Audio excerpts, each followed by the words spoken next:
Aloha Legacy family, and welcome once again to Witness in a Minute, where the goal is to provide the tools and encouragement to carry out the Great Commission. First, I would like to express my appreciation for the many words of encouragement I have received for these short messages. As God often does, the one trying to encourage winds up being the one who gets encouraged. So please allow me to encourage you once again with this.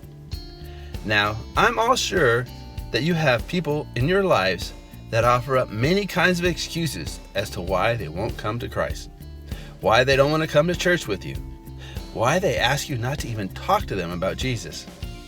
Want to know what the truth really is? They don't want to turn from their sin. John 3:19-20 says, "And this is the condemnation, that the light has come into the world, and men love darkness rather than light, because their deeds were evil.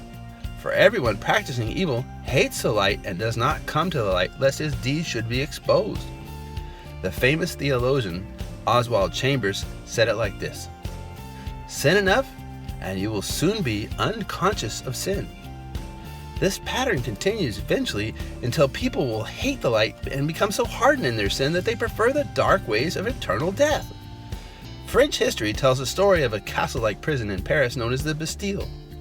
They one day decided to demolish it, for it had outlived its usefulness, and there were still prisoners in there. And when they had been taken out, this one guy, who had been confined in this dark, dingy dungeon for many years, instead of welcoming his new freedom, he begged to be taken back in.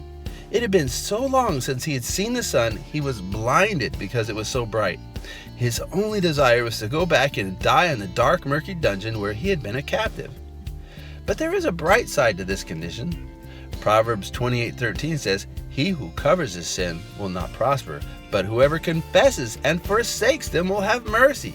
So be encouraged and don't give up on the lost. And may God bless your next adventure as you witness in a minute. Aloha.